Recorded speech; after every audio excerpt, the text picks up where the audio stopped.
Okay, so magandang gabi sa inyo mga bro. Inabot na naman tayo ng gabi. Okay? So ngayon mga bro ay magbubuo na tayo ng ayan. Para dun sa mga nagtatanong paano magbuo ng makina. Okay? So umpisa na natin ito. Kaso gabi na naman eh. Ayan. So kalas-kalas na no. At syempre bago natin umpisahan yung mga bago pa lang dito sa ating channel at mahilig kayo sa mga ganitong video, huwag niyo kalimutan mag-subscribe para lagi kayong updated sa mga videos na mga i-upload natin.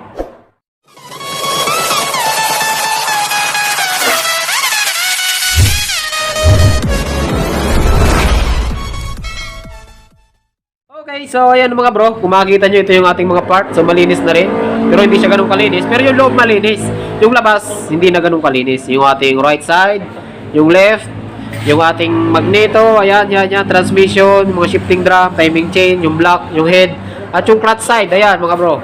So, madilim. Lagyan natin ng flash. Pasensya na kayo mga bro, madilim ano. Sana ma-share ko sa inyo ng maintindihan nyo. Para meron kayong natututunan. Tayong matututunan ano mga bro. Ulitin ko, hindi naman ako mga bro nakapag-aral dito sa small engine, sa motor. Hindi rin ako ganun kagaling pagdating sa motor. So meron lang tayong konting-konti lang mga bro, konting-konting kaalaman na gusto kong matutunan nyo. Ano? So medyo komplikado pero kaya yan. Kaya nga ng iba eh. Kaya natin yan. Ano? Diba? So sa pagbubuo mga bro ng transmission, meron tayong dalawang option. Pwede tayo magbuo sa may right side, no? Sa may right side. Pag tinayo natin yan, nasa right side kasi yan. Ayan. Diba? Nasa right side siya. Tapos yun left side. So mayroong mga mekaniko na nagbubuo dun sa left side. Pero mas maganda magbuo pag dito sa may right side. So bakit? Kasi mga bro, nandito yung guide na may starter asin natin. Hindi ko alam kasi. At ito pa, pasensya na rin kung hindi ko masasabi yung mga exact na tawag dun sa mga parts. Kasi hindi ko rin alam yung mga catalog. Catalog, tama ba? Yung mga part na, anong tawag dyan? Name. Mga tawag dun sa mismong exact parts. Particular parts. Hay, English yun ah. So, nandito yung guide, yung kicker natin, ayan, mayroong spring na nakausli. So, dito dapat nakalagay yan. Ayan, kaya mas maganda dito magbuo ng transmission kumpara dun sa kabila. Pero sa inyo na yun mga bro, ano? Pero kung gusto nyo mas mabilis, dito na tayo. Okay? So, ayun na nga. Ang uunahin natin mga bro ay ito. Yan. So, tatandaan nyo, mayroong washer dito. Dito walang washer. Pero mayroong mga motor na may washer dito. Yan. Ito, dito. Yan, may washer. Hindi na natatanggal. So, pag nilagay nyo, hindi, meron dumi. Kunti. Yan. Yan. So, pag kinabit natin, ano? Pag kinabit natin ay dito lang. Hindi siya pwedeng nakaganito mga bro. Hindi rin siya pwedeng nakaganyan. Bakit? Bakit? Kasi ito, ayan, ay mayroong tamang lagayan. So dito siya nakalagay sa butas na yan. So dito yan, nakaganyan yan. Yan. So ganyan yan. Tapos, ang isa pa, pangit yung patungan natin mga bro, yung upuan niya. Hindi pa ako nakakagawa ng patungan. No. So ganyan siya mga bro. Ayan. Okay? So tapos na tayo dyan. Okay na yan. Ang isunod natin mga bro ay yung ating dalawang transmission. So hindi ko na rin kinalas. So gagawa na lang tayo ng hiwalay na video mga bro kung paano magbuo nito. Kasi meron mga circlip yan. Hindi na naman, ayan, natanggal na. Ito, pag natanggal natin yan, ito hindi na yan matatanggal oh. Diba? Ito natatanggal kaso kumalang na kaya hindi ko na kinalas. Pero malinis na rin yan. So ini-expect ko sira yung segunda, hindi pala sira yung segunda. Ang may sira talaga yung sigunyal, no? Tapos abangan nyo yung gagawin natin dito mga bro kasi may tama yung sigunyal nito. Ito yung tama ng sigunyal niya. Ito, makikita nyo naman, wasak. Wasak yung kanyang madaming gas-gas, masyado nung manipis. Kaya yung primary clutch, umaalog na siya, ang ingay niya, tapos dragging siya. So ngayon, ang solusyon na sinadjust ko dun sa may-ari, kasi mga bro, yung itong sigunyal niya, itong crankshaft, walang tama mga bro, ang ganda pa. Side bearing okay, connecting rod okay, sigunyal okay. So ito lang yung tama. Kaysa magpapalit ka ito, mahigit 3,000 ang presyo nito mga bro. Kaysa magpapalit ka, ang gagawin natin, magmamanual tayo. So i-convert natin sa may clutch. Kasi ang motor na ito, RS, wala namang clutch. Wave, pwede rin to sa XRM125 kasi pare-pares lang ng makina yan. Wave I, Wave S, XRM125, RS125, pare-pare sila ng makina, no? So, ayun na nga. Ayun, nahulog. Okay. So, i-convert natin. Abangan nyo na lang, mga bro. Ito, paano ba to? Nawala na. Ito, mga bro, una yung ilagay. Ayan. Ito ang una yung ilagay. Tapos huli to. Yan, nakaganyan siya mga bro. Di ba? Tapos, susunod natin to. Nahulog kasi. Yan. Okay, so ganun lang mga bro. Ay, siya nga pala. So, tatanggalin muna natin. Ano, baka may magtanong sa inyo. Okay lang ba magkabaliktad to? Kasi merong washer dito na dalawa. Ayan. Di ba? Pwede kasing mailagay na ganito yan. Ayan, tapos ito magkabaliktad. Pwede ba? So, pwede naman mga bro. Ano? Pwede naman magkabaliktad kasi kapal lang ito. Yung kapal. Pero, kung ako sa inyo, kung ano yung dati ng position, yung pagkalas nyo, disassemble nyo, dapat ganun din. So, madali na naman malaman. Ayan, ito kasi, kita nyo makintab, ito kulay brown, ito kulay puti. Yung kulay puti, dito tumatama yan, oh. Diba? So, ganito yung position niya. So, pag pinasok natin itong washer, dapat nakataob. Gets nyo ba mga bro? Ganun lang kasimple. So, ipapasok natin ito nakatihaya. Ito naman, isusunod natin. Okay lang magkabaliktad to. Wala naman magiging problema dyan. Ilalagay lang natin siya dyan. Diba? Ganun lang kasimple mga bro. Tapos, ito, ilalagay din natin yan. Yan. Yung iba, tinatanggal na ito mga bro. Pwede naman tanggalin to. No? Ito kasi yung nagkokontra. Pagka nakakwarta ka na, hindi ka pwedeng maka-neutral habang tumatakbo. Ito yun. Ito yung stopper, parang stopper. Okay? So, ito yung ating output shop. Output shop mga bro. Kasi meron tayong input tsaka output. Ito yan. Ito naman mga bro, yung input shop. So, tapos na tayo sa output. Ito yung input. Yan. Dito nakakabit yung clutch. Dito nakakabit yung ating clutch housing. No? Yan. Okay? So, meron na akong ibang tutorial nito mga bro. Ito yung tinatawag na gear dogs. Yan, gear dogs. Ito yung ating, yan, siya nga pala. Doon sa mga nagtatanong asan yung primera dito, pagka nasa input kayo mga bro, yung pinakamaliit na gear, yan yung primera. Ano yan? Sunod-sunod. Primera, segunda, tercera, at kwarta. Ayan. Pag tinignan natin, primera, segunda, tercera, kwarta. Input shop yun. Okay? Input shop, yung pin, ito kasi nakapix na ito mga bro. Ayan, nakapix na yan. Diba? Tapos alternate yan. Ito hindi mo mapapaikot kasama to. Ito mapapaikot. Ito hindi mo mapapaikot. Ito mapapaikot. Alternate lagi yan. Bakit 4? Kasi 4 speed lang to. May 5, 5 speed. May 6, 6 speed. So ganun siya mga bro. Ulit, primera, segunda, tercera, kwarta. Mayroong washer yan. Ito mga bro. So pwede natin matanggal yan lahat. So gagawa tayo ng hiwalay na video para magkaroon kayo ng idea paano magkabit ito lahat. Kasi nakasirclip yan. Yung 125. Yung Win 100, pag kinalas nyo yun, minsan, pag mali yung kalas nyo, laglagad lahat yan mga bro.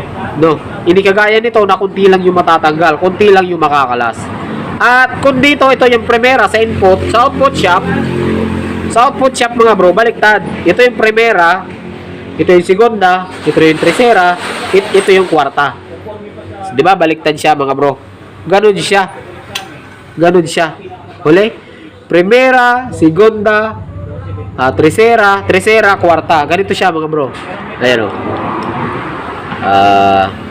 Baliktad. Ganito. Diba? Primera. Ito yung primera. Dalawa. Segunda. Ito yung segunda. Diba? Ito yung tercera. Ito. Ito, tercera.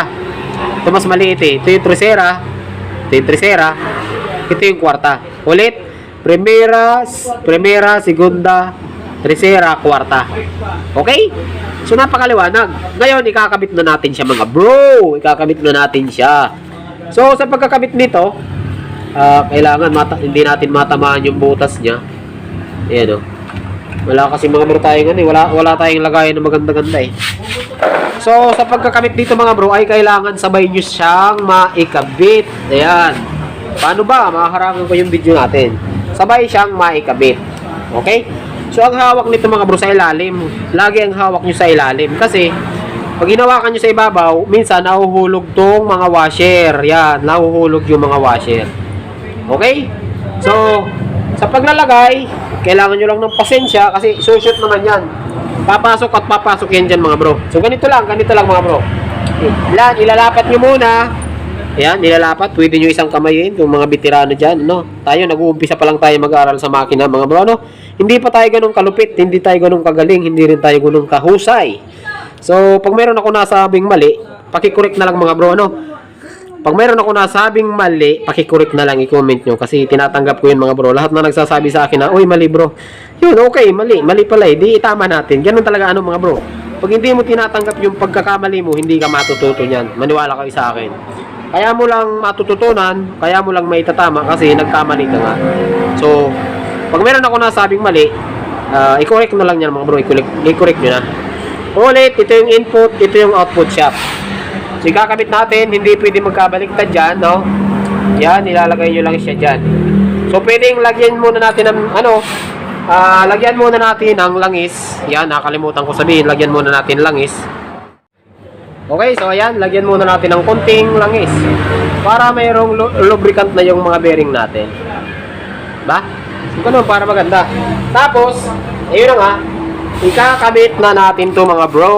Ayan, so pagdikitin nyo lang siya, pasok nyo yung ganyan, pasok nyo yung ganyan. Ayan, so galaw-galawin nyo lang, ikot-ikot, yun, pasok din. Ba? Ayan mga bro, ganun lang, kasimple. Tapos, dapat pantay siya. Dapat yung gear tinatamaan dapat. Tapos, ito nakapasok dito. Okay? So, ganun lang mga bro. Ngayon, ang isusunod natin dyan ay yung ating mga shifting fork. Yan. Okay? So, ito yung tinatawag na shifting fork mga bro.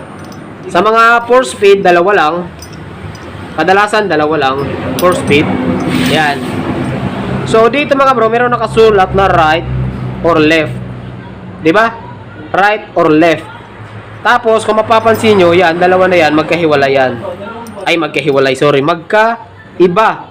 Mahaba yung isa. Yung mahaba, dito parte yan. Pag dito kayo nakaharap, ano? Dito kayo nakaharap. Pero pag nakaharap tayo doon, ito yung right. Diba?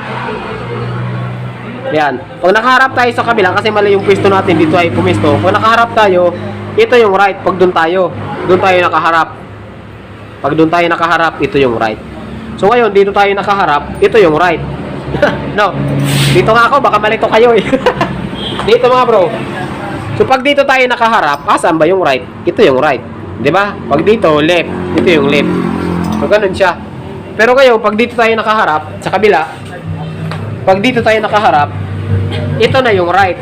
Okay? Kaya, yung shifting fork natin, ayan, yung shifting fork natin, right or left. Yan. So, sa pagkakabit yan mga bro, dapat nababasa nyo, ano? Dapat nababasa. Hindi siya pwedeng ikabit maganito. Mali yan, mali. Ayun, tingnan nyo yung shifting fork natin, oh. Yan. Dito halos pantay. Dito nakausli. Yan. Dito naman halos pantay. Dito naman nakausli.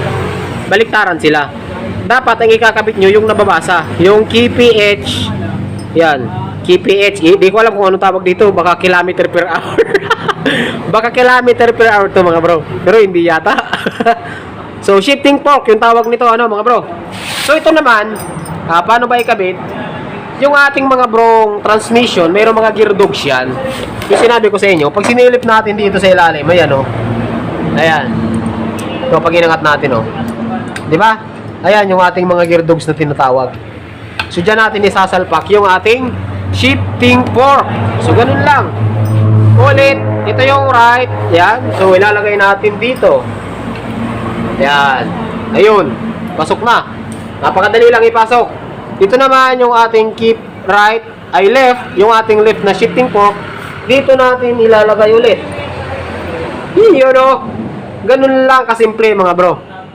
Diba? Napakadali lang. Ngayon, isusunod natin yung ating shifting drum. Ito yan mga bro. Yung ating shifting drum. Tapos itong pin, baka mahulog yan mga bro. Ayan. Ito, dito nakalagay yan, yung dalawang pin. Dito kasi nakakabit yung parang star. Diba? So ngayon, ilalagay na natin to mga bro. Ilalagay na natin. Dito siya nakalagay, dito. Yan, dito kasi meron din siya lagayan. Ayan o. Dito siya nakalagay. Bago nyo ilagay yung pin. Kasi mayroong pin dito. Ayan, shifting fork, shifting drum. Okay? Maliwanag tayo dyan mga bro.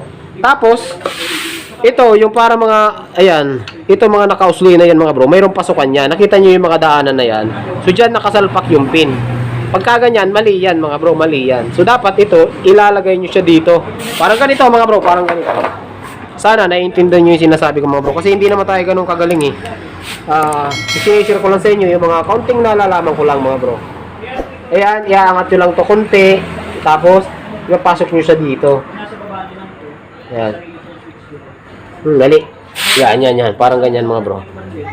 Yan. Di ba? So, nakapasok na siya. Itong isa, iaangat nyo din ng konti. Yan, nakapasok siyang ganyan. So, ganyan yung itsura niya mga bro. Ganyan. Di ba? Tapos, saka nyo lagyan ng, ayun o, kung makikita nyo, tuwid na. Pwede na natin lagyan ng pin yan. Okay? So, ilalagay na natin ngayon yung pin. Ito yung kanyang pin. Yan. Ito yung kanyang pin. So, dito, ilakabit na natin.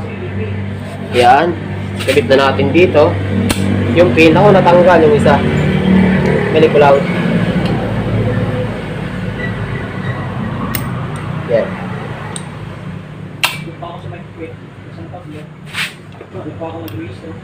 Yan o. Kakalas. Yan. Ayaw na pumasok ngayon mga bro. So, lagyan muna natin ng konting pampadulas lang. Kasi mahirap magpumasok pag walang ano eh, pag hindi madulas eh. Nako, mga isip nyo naman mga bro, bagay ba na naman nasa isip nyo. Ito ibig ko sabihin, ganun din sa motor. Mahirap pumasok pag hindi madulas. So, papadulasin muna natin to.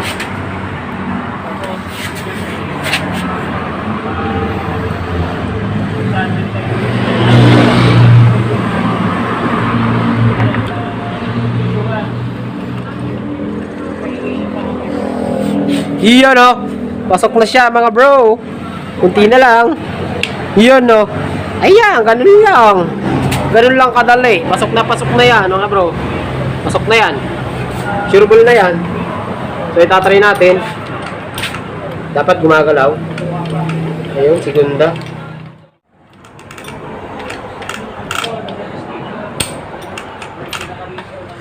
Ito mga bro, ayan, kung makita nyo, okay na siya. Dito tumatama yan, ito, yung parang lock na yan. Yan. So dito yan tumatama. Kaya pag nasa kwarta ka na, hindi mo siya neutral kapag tumatakbo. Pero pag hindi ka tumatakbo, minsan pwede mo siya neutral. Okay? So ganun lang, kasimple. Napakadali lang mga bro. Yan o, pasok na pasok o. Yan. Ganda. Diba? Napakadali lang. Rivera. Yan, segunda. Yan. Neutral. Yan, neutral mga bro. Diba? So, ito yung primera. Yan. Primera. Segunda. Yan, segunda. Yung tercera. Yan, tercera. At kwarta. Yan. Okay, ganun lang. Napakadali lang. Okay mga bro, so ganun lang po yung trabaho ng transmission, di ba? Kung napakalupit ng mga engineer na gumawa nito, ako yung napapahanga talaga, no? Ang galing, paano kaya ginawa to? So walang kasing talino yung gumawa nito ng kung paano gumagana yung transmission. Ang galing talaga mga bro, pag nag-gets nyo, pag naiintindihan nyo, ang galing. Tapos, dito sa butas na yan, mayroong ito yan mga bro, mayroong nakalagay dito yan. Ito may spring. Ayan, dito nakalagay yan. Ito naman mga bro yung sensor, dito tumatama, negative trigger, dito tumatama yung primera, segunda, tercera, kwarta, quinta. So dito yun tumatama. Diba? So kailangan nandyan yan. Okay? Tapos isunod natin mga bro yung sigunyal or yung ating crankshaft kung tawagin. So sa crankshaft, madali lang naman ito. Yung crankshaft, ito yung lagayan ng timing chain. Diba? Ito yung lagayan ng timing chain. So kaya dapat pagka ay lalagay natin, nandito siya. Dapat pataas, hindi siya pwedeng pabaliktad kasi baliktad yun. Bagaman masasalpak nyo. Dito dapat siya kasi nandito yung lagayan ng timing chain, nandito yung magneto. Okay? So So bago natin nilagay, lagyan natin ng konting padulas ulit para mabilis pumasok. Yan. Konting ano lang mga bro, konting pampadulas lang. Tapos lagay natin dito. Yan. Ako, nagkakala tayo dito sa sahig. Yan, lagyan natin ng konti lang. Konting-konti lang mga bro para pumasok. Diba? So, ganun lang. Tapos, ilalagay na natin to dito mga bro. Tapos, siguro mga bro, ano, gagawa natin ng part ito kasi ang hahaba na naman. Baka magreklamo na naman yung mga tropa natin. Bagaman marami rin yung nagagalit kasi maikli daw yung video. Halos wala silang natututunan. No? Hindi ko maintindihan dun sa ating mga malalapit na subscribers. Ayaw nang mahahaba. Kaya, makita yung video natin. 5 minutes na lang mga bro. So, ayan. Ito, pwede natin pukpukin mga bro ng dahan-dahan. Nakuha lang tayo ng rubber mallet. Huwag naman martilyo. Rubber mallet na lang. Medyo matigas eh. Yan. Medyo hindi siya nakapasok. Konti. Pukpukin natin ng konti. Okay, so pukpukin lang natin ito mga bro. Dahan-dahan. Medyo matigas eh. Alalay lang mga bro sa pukpuk. Papasok yan. Basta mga bro, dahan-dahan lang yung pukpuk. Ano?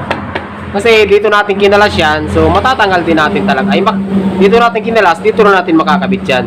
Pero yung iba, sobrang luwag na, no, mga bro. Ibig sabihin, yung seat ng bearing ay pangit na rin, no? At kung gusto nyo pupukin ng martilyo, dito nyo, lalagyan nyo ng nut dito sa taas. Yung nut ng magneto. Ayan. Kung ayaw pa talaga. Ayan. So, ipapantay nyo lang, tapos pili nyo hatawin ng dahan-dahan martilyo para pumasok, bumaon. Okay? Tapos pagkaganyan makita nyo mga bro, baon na yan. Makita nyo dito sa ilalim yung bearing, baon na yan. Makita naman natin dito sa ilalim yan. Pag inangat natin to, ayan. So pag inangat natin yan, ganito. Yan. Ito mga bro. Pag nakita nyo dito, ayan yung bearing, halos lapat na siya. Ibig sabihin, okay na yan mga bro. Wala nang problema. Diba? So, ganun lang. Yun lang. Nawala yung muntik pa mawala yung ano, tumalon yun. So, dito siya. Linisan lang natin. Linisan ko lang mga bro. Ano, tapos gagawa natin ng ano to part. Kasi pag binuo natin to lahat. Naku, ang haba nito. Ang haba to. Pero kung hindi step by step tutorial mga bro, maikli lang to. Ano. So, lilinisan natin to. Tapos, lalagay tayo ng liquid gasket or gasket breaker para quality talaga, ba? Tapos lalagyan natin ang langis para maganda ang bearing, para maganda ang bigayan. Ken, i-rate mo na ang mga 3,000 lang naman. 3,000 lang boy. So, doon sa mga magtatanong, magkano ang overhaul mga bro ay 1.5 lang, ano? 1.5, depende sa makina. Pero kadalasan, 1.5, TMX, ganun. Madali kasi yung mga ganung makina, ikumpara dito. No? 1.5, doon sa mga magtatanong. Yan. Diba? Quality na, mga bro. Tunay na. Ngayon, lalagay natin ang liquid gasket. Pero bago kayo maglagay ng liquid gasket, dapat malinis na malinis yan. Mga surface na mga ganyan. Dapat walang dumi. Kasi, pag mayroong dumi yan, mayroong buhangin, pag linapat nyo yung kabilang crankcase, baka magkaroon ng tagas. Tapos, wala itong center, kagaya nito, yung parang gasket na papel. Liquid gasket lang talaga nilalagay dito. Okay, so, kuha muna tayo.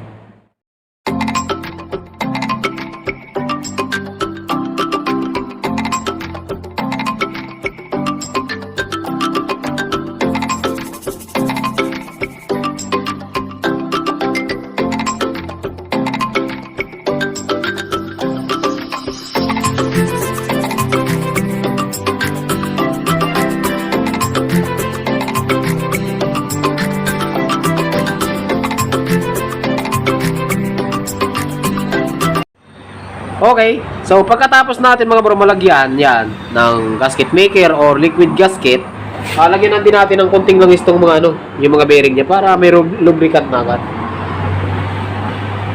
Para pag pinasok natin mga bro, tunay na talaga.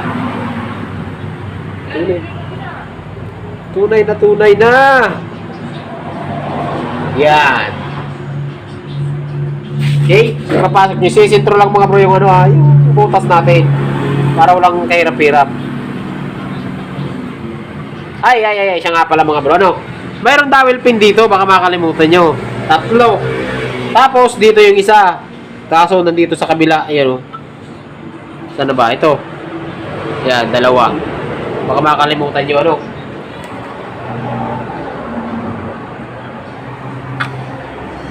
Naku, ito yung mahirap ipasok Yan, galawin lang natin.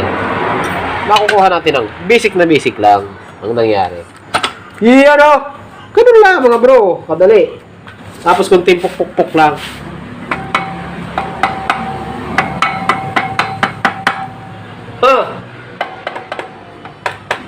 So ayan mga bro, ano? Kung kunting puk lang, makita nyo naman, dikit na siya, you know. So dikit na yung ating 0-0 na yan mga bro. Yung ating dalawang crankcase. Sobra yung lagay natin eh. Ha? Ayan, pagkatapos natin mga bro mailapat yung dalawang crankcase, no, pwede na natin ilagay yung ating mga bolt. Ito naman ang bro ay pare-parehas kahaba. So hindi kagaya ng ibang mga motor na mayroong mahaba, mayroong maiksi, ano. Tapos makita nyo mayroong 3 dito makintab. Yung 3 makintab, ayan yung kinalas natin dito sa loob. Kasi meron dito sa loob, 2. Dito ay 1, yan. Tapos 2 at 3. Ayan, ganyan yan mga bro. Tapos ito lahat nasa labas. Tapos ito kanina nung kinalas natin, kulang ng isa dito. Natanggal siguro, tinanggal o natanggal. Vibrate siguro ano, kaya nahulog. Ito, salpak na natin. Yan.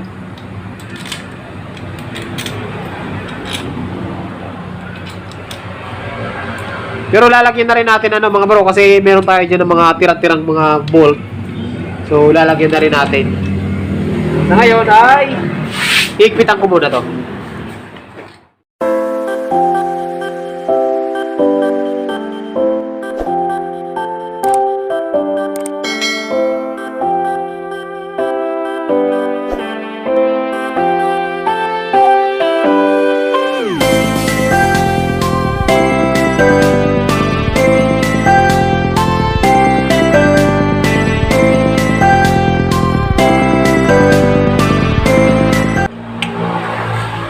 So, ayan mga bro.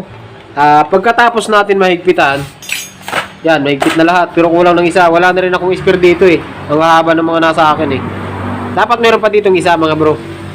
Kulang siya ng isang bolt. Okay? At siguro gagawa natin mga bro ng part 2 ano. Kasi mahaba masyado na naman ito. Part 2, iwan ko lang kung ilang part na to. Ang haba na kasi mga bro eh.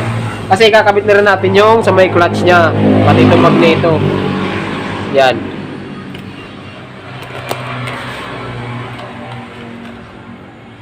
Oh, bigat pala nito. Gan lang. Yan. So, kakabit naman natin mga bro yung dito parte sa may right side, sa may clutch. Dito kasi nakakabit yung mga clutch eh. Okay, so hanggang dito lang yung video natin. Abangan nyo na lang yung susunod na video. So, magandang araw sa inyong lahat at ride safe lagi.